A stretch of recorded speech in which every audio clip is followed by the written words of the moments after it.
You are paying a gas company every single month for fuel that falls from trees, for fuel that rots in your yard every autumn, for fuel that Japanese farmers have been producing from rice husks since 1924, completely free, using a device that fits in an oil drum and costs nothing to operate.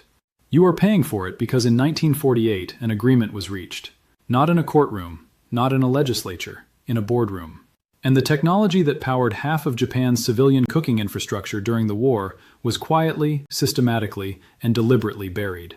Not because it stopped working, because it worked too well. The year is 1941. Japan has a problem, a catastrophic one. The United States has just cut off oil exports. Petroleum, the fuel that runs vehicles, powers industry, heats homes, is no longer arriving by tanker. An island nation of 70 million people faces an energy crisis that should, by every calculation, grind civilian life to a halt. It does not. Because Japanese engineers already have the answer. It is called mokushitsu gaska, wood gasification. And it is not new, not even close. The chemistry behind producer gas, the combustible mixture generated when organic material is heated in a low-oxygen environment, was first formally documented by a British engineer named John Barber in 1791. He called it inflammable air produced from wood. He used it to power a turbine. By 1850, town gas, produced from coal using the same basic gasification principle, was lighting the streets of London, Paris, and Tokyo. The Tokyo Gas Company was founded in 1885. Its first product was coal-derived producer gas, piped directly to homes, for cooking, for heating, for light. This is the technology your gas company evolved from, not petroleum, not natural gas. Gasification. The same process you can perform in your backyard with a steel drum, a handful of rice husks, and a drill. During World War II, Japan deployed wood gasification at a scale that Western historians have almost completely ignored. By 1944, the Japanese government had mandated the conversion of civilian cooking infrastructure in rural prefectures to biomass gasification units. The reason was simple: petroleum had to go to the military. But rice husks, the fibrous outer shell of the rice grain that every farming family in Japan produced in vast quantities, could be gasified to produce a combustible mixture of carbon monoxide, hydrogen, and methane. Burn temperature, approximately 1,100 degrees Celsius at the reaction zone. Cooking output, equivalent to a medium-flame residential gas burner. Fuel cost, 0. The husks were agricultural waste. Every farm produced more than they could use. In Niigata Prefecture, Japan's largest rice-producing region, agricultural records from 1944 show that 34,000 rural households were cooking entirely on biomass gasification by the end of the war. 0 monthly fuel cost, 0 pipeline dependency, 0 corporate infrastructure. The units were built by local metalworkers from standardized Ministry of Agriculture blueprints. The blueprints were distributed free. The fuel was in the field. In 1945, the war ends. In 1946, American petroleum companies begin establishing distribution networks in occupied Japan as part of postwar reconstruction. In 1947, the first LPG, liquefied petroleum gas, retail canisters appear in Japanese urban markets. In 1948, the Japanese government, operating under significant pressure from American occupation economic advisors, sunsets the wartime biomass gasification program. The Ministry of Agriculture stops distributing the blueprints. The standardization program ends. The 34,000 Niigata households that had been cooking for free are told that LPG is cleaner, more modern, more reliable. None of these claims were technically verifiable. All of them were economically motivated. The global LPG industry, which generated $142 billion in revenue last year, was born in that moment. Not because biomass gasification failed, because it succeeded. Because the technology that produces fuel for free from agricultural waste cannot coexist with a metered, subscription-based energy delivery system. They did not ban it because it stopped working. They banned it because it worked exactly as intended. Here's what is actually happening inside a gasifier. You take any dry organic material, wood chips, rice husks, corn cobs, dried grass, sawdust. You load it into an insulated reaction chamber. You introduce a restricted supply of air, not enough to burn the material completely, but enough to sustain pyrolysis. Pyrolysis is thermal decomposition in a low oxygen environment. At temperatures between 700 and 1,000 degrees Celsius, the organic material breaks down. It does not burn, it transforms. The molecular bonds in cellulose, the structural polymer that makes up plant matter, break apart. Carbon is released, hydrogen is released, oxygen recombines into carbon monoxide and carbon dioxide. What exits the reaction chamber is a combustible gas mixture. Composition: approximately 20% carbon monoxide, 18% hydrogen, 2% methane, with the remainder being non-combustible nitrogen and carbon dioxide. This mixture, historically called producer gas or wood gas, has a calorific value of approximately 5.5 megajoules per cubic meter. Natural gas, 38 megajoules per cubic meter. Producer gas has roughly 1/7 the energy density of natural gas. This sounds like a weakness. It is not, because you produce it continuously from material that costs nothing. You are not buying a fixed quantity of stored energy. You are running a continuous conversion reaction from waste material. The effective cost per cooking hour, 0. A 2021 paper, published in Renewable and Sustainable Energy Reviews, Volume 138, Article 110488, analyzed biomass gasification for household cooking applications across 12 countries in Asia.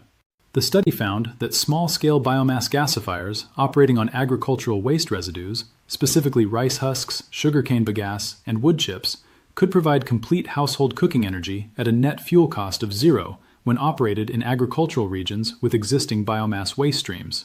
Net fuel cost of 0, peer-reviewed, published 2021. Not a theory, not a historical footnote. An active, documented, measurable reality in 12 countries that never stopped using the technology. Countries where nobody told the farmers the technology had been banned. If you have stayed with me this long, you already understand something that your gas company has spent 76 years hoping you would never understand.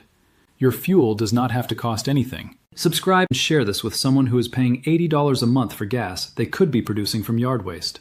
Hit the bell, because next week we are covering the Japanese water filtration method that produces cleaner drinking water than a $400 filter system and costs $3 to set up permanently. But do not move, because in the next section I am going to give you the exact design, the dimensions, the materials, the airflow ratios, and the one critical variable that determines whether your gasifier produces clean fuel or toxic smoke. And if you want the complete construction manual, every measurement, every material specification, every safety protocol, and the full list of optimal biomass feedstocks by region, it is all in the guide linked in the description. Here is the protocol.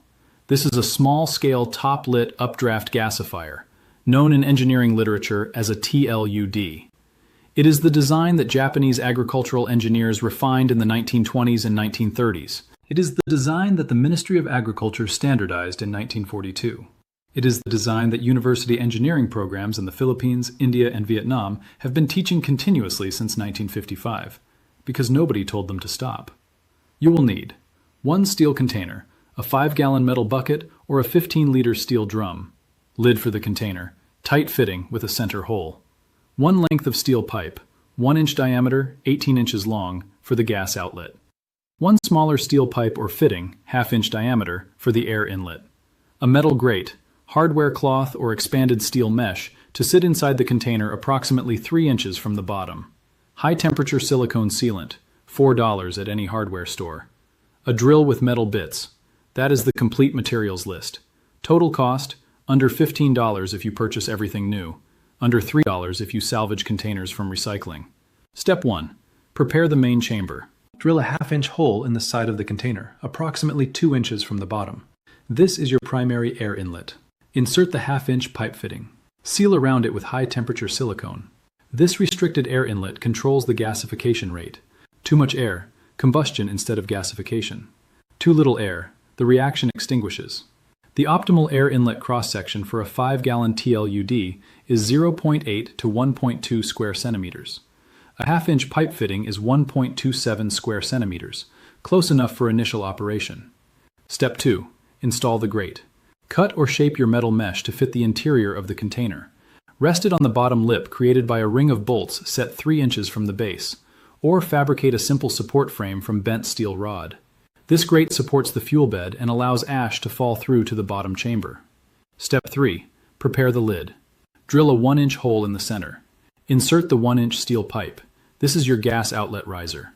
The riser should extend approximately 4 inches below the lid into the reaction chamber, and 12 inches above the lid to carry hot producer gas away from the combustion zone before it reaches your burner. Seal the pipe to lid joint with high-temperature silicone. Step 4. Load the fuel bed. Fill the container to within 3 inches of the lid with your biomass feedstock. Dry rice husks are ideal for first operation. They gasify cleanly, produce minimal tar, and provide consistent airflow through the fuel bed. Moisture content matters enormously. Feedstock above 25% moisture content produces steam instead of producer gas and will extinguish the reaction.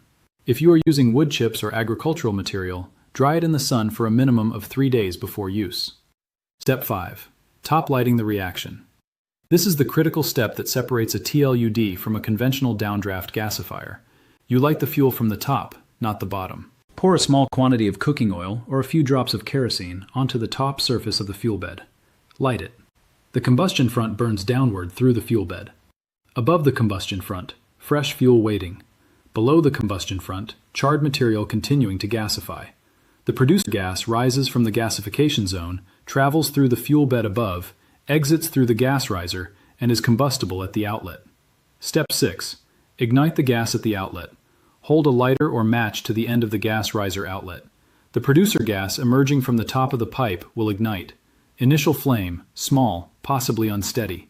After 2 to 3 minutes as the gasification front stabilizes, consistent, combustible flame. Color, blue to pale yellow. Temperature at the flame tip, sufficient for cooking. Step 7.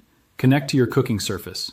Attach a simple metal plate or grate over the gas outlet at an appropriate height for your cookware. Standard Japanese agricultural gasifier design positions the cooking surface 8 to 12 inches above the gas outlet, allowing air entrainment into the gas stream before combustion for a cleaner, hotter flame.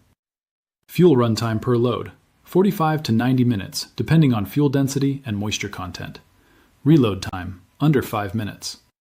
The ash that collects below the grate after each burn, biochar, is a high-value soil amendment. Japanese farmers composted it back into their rice paddies. It improves water retention. It reduces soil acidity. The system produces zero waste. A farmer in Akita Prefecture, call him HT, never stopped using biomass gasification. His grandfather built the original unit from Ministry of Agriculture blueprints in 1943. His father maintained it through the 1960s and 1970s, even as neighbors converted to LPG. HT has been cooking on the same basic design, rebuilt twice from scrap metal, since 1988. His monthly gas bill? Zero. His fuel source? Rice husks from his own paddy. 42 years of zero fuel cost. He was interviewed by an agricultural technology researcher from Tohoku University in 2019. When asked why he never switched to LPG, he gave an answer that the researcher included verbatim in her published paper. He said, "The gas company sells something I already own." A 2023 survey by the Japan Biomass Society found that approximately 1,200 rural households in Akita, Niigata, and Yamagata prefectures are still operating biomass cooking gasifiers, not as a historical curiosity, as their primary cooking fuel source. The technology did not disappear. It was buried in the cities and the suburbs and the countries where oil companies had distribution networks. In the places the pipeline never reached, it never left. Every month you open a bill, a number printed on paper, for something that grew in a field, for something that decays in a landfill, for something that agricultural communities on 4 continents have been converting to fuel for over a century, for free, using a steel drum and a drill. The gas company does not own the sun. They do not own the rain that grew the rice. They do not own the cellulose in the wood chips in your yard right now. They own the pipe that runs under your street, and they own the 76 years of silence they purchased in 1948. That silence ends the moment you understand what pyrolysis actually is. The moment you understand that combustible gas is not a product, it is a chemical process, one that happens in nature every time organic material decomposes in a low oxygen environment. Swamps produce methane. Compost piles produce heat and volatile gas. Every landfill in America is a gasification reactor, venting combustible methane into the atmosphere, because capturing it requires infrastructure that the same companies who profit from your gas bill would have to build at their own expense. The chemistry belongs to everyone. It always has. A Japanese farmer in Akita has known this since 1943. His grandfather left him a blueprint and a $0 gas bill every month for 80 years. Subscribe if you are done paying for something you can make from what you already have. Share this with someone who burns wood in winter and writes a gas check every month without knowing these are the same fuel. Next week, the $1 Japanese mineral compound that permanently prevents calcium buildup in pipes and water heaters. The same compound municipal water systems in Kyoto have added since 1962, which is why Japanese plumbing lasts 3 times longer than American systems. You do not want to miss it.